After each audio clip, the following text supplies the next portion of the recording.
Welcome into Duval Daily, presented by GenJag.com. I'm Jordan Lugo. Thank you so much for tuning in on Friday, July 28th. Jaguars training camp day 3 has come and gone. Rainy day out there this morning. Rainy, misty, foggy, but the rain was not too bad, right? I don't think it really impacted practice in any major way. It certainly did not impact the fans. They were out there in droves. I think it was the most attended practice of training camp so far. And tomorrow, Saturday, will probably be even bigger. Back together day, back to football day for the fans out there. Obviously, on a weekend, not as many people working during the day. So I think it's going to be a huge turnout tomorrow. But getting back to day 3, what we saw out there on the field today, Devon Hamilton. Right now, he is not a full go. I don't think he's going through anything major, but they're kind of just working through it right now. And the Jaguars, Mike Caldwell had a press conference this morning, defensive coordinator. He wouldn't really go into what was going on with Devon Hamilton or how long he'll be not a full go for them, but something to monitor. A guy who, got a nice big contract extension earlier this year, defensive tackle, guy that can kind of set the tone against the run, play that two-gapping type of role, nose tackle for the Jacksonville Jaguars. Want to make sure that he's good to go for the start of the regular season. Parker Washington, again, had my camera on him quite a bit today. For full transparency, the Jaguars, they allow you to photograph and video for the first 4 portions of practice. And then 5 through 10, there's no photography or video allowed.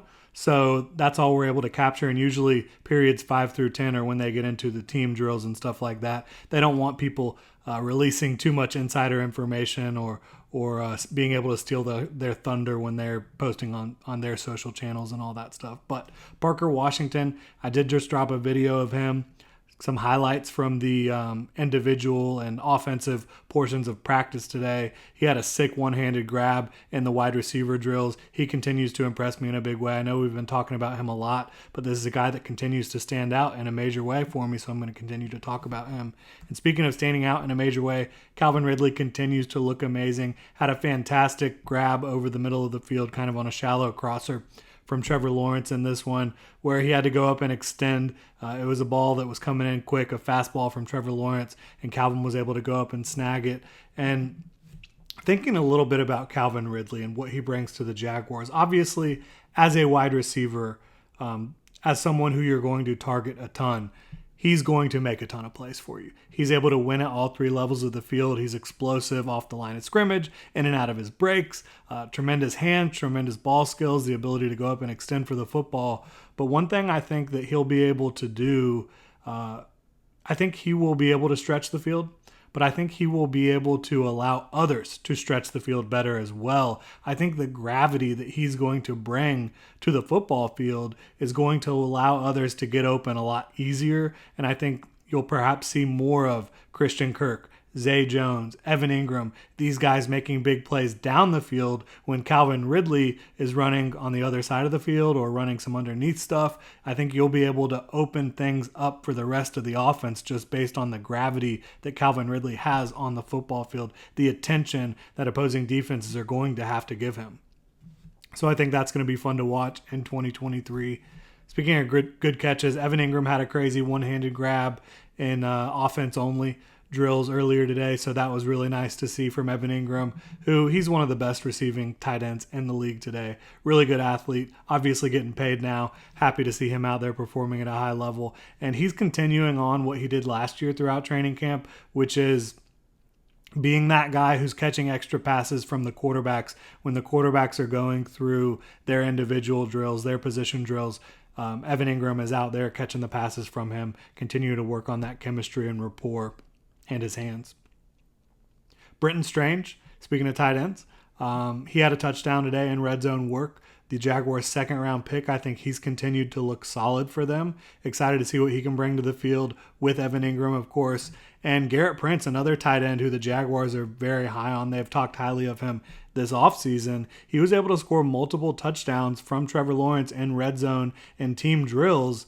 Looked really good. His hands look good. He's an athletic player, second year out of UAB. And I think this is a guy that the Jaguars really are fond of.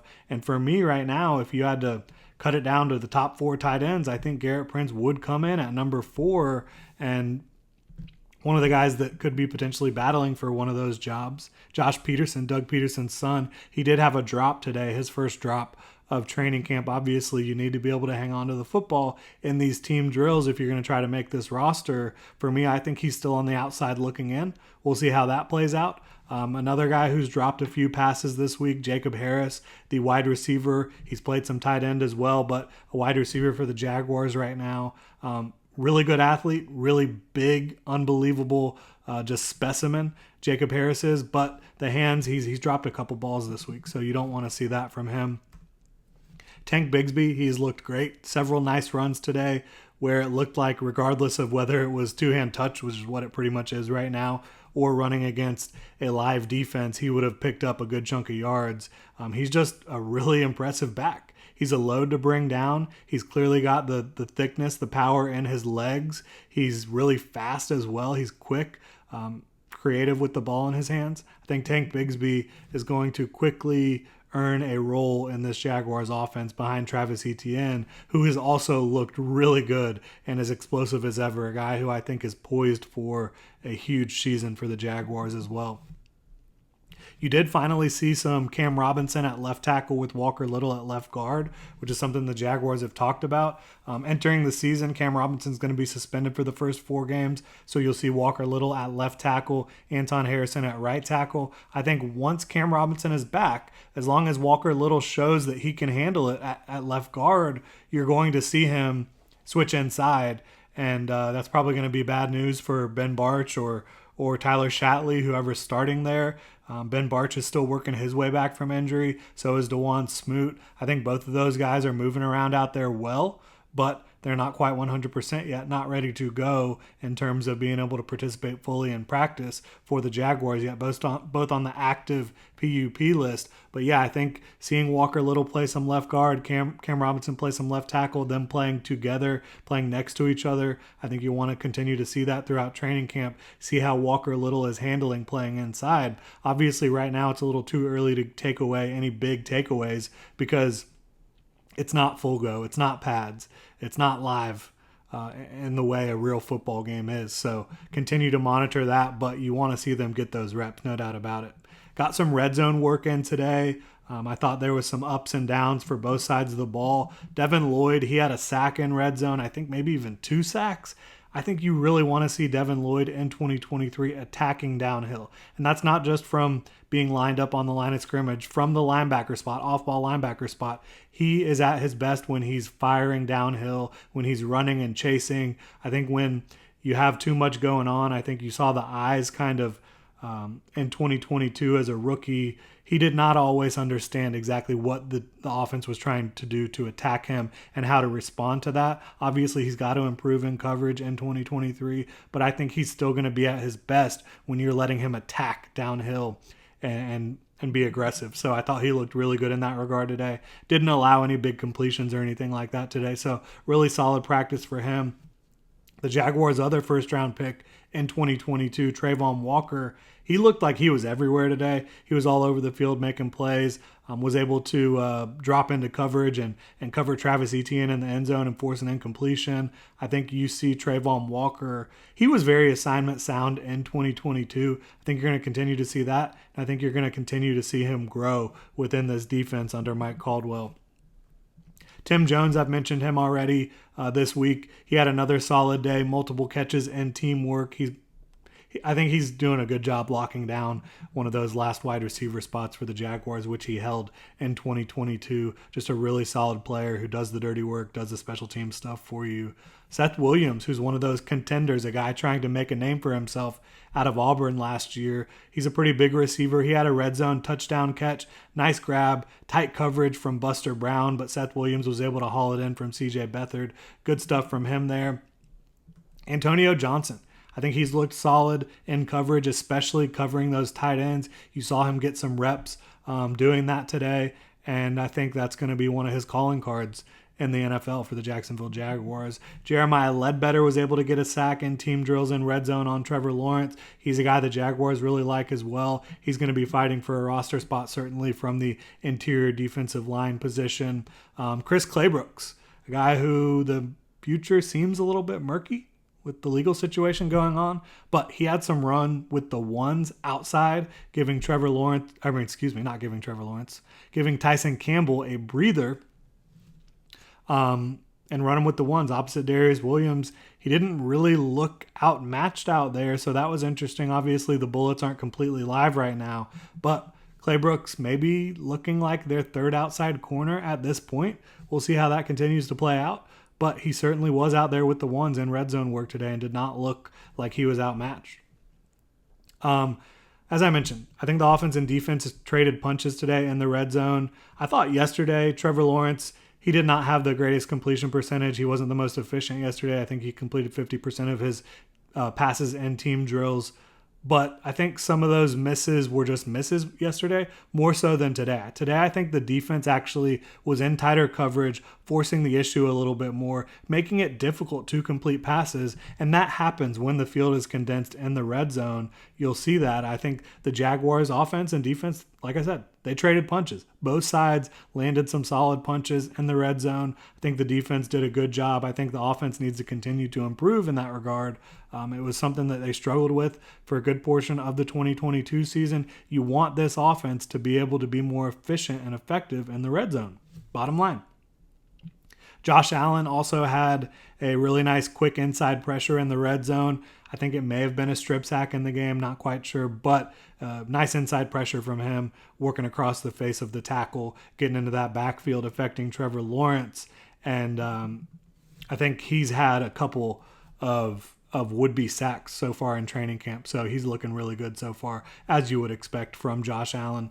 And looking at Trevor Lawrence, as I mentioned, today I think he was 15 of 23 by my count in team drills, so about 65%, which not great, but again, you're not going to complete the highest percentage of passes when most of your work is coming in the red zone. That's just kind of the way it goes for most quarterbacks on most teams. Obviously, you want to see that number continue to grow throughout camp, but I thought you saw some really good things from him today. Some throws that were a little bit off the money, not quite on track. But again, I think a lot of those just had to do with the defense being in tight coverage with the confined space playing in the red zone there. He hit Calvin Ridley on a couple nice passes, obviously. He had a touchdown to Calvin Ridley in red zone work, which was really nice to see. You saw him have 2 touchdown passes to Garrett Prince, as I mentioned.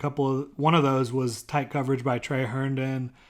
Zay Jones did have a drop today, but it was a ball that was a little bit behind him. I think Trevor Lawrence would tell you that was more on him than Zay Jones for sure.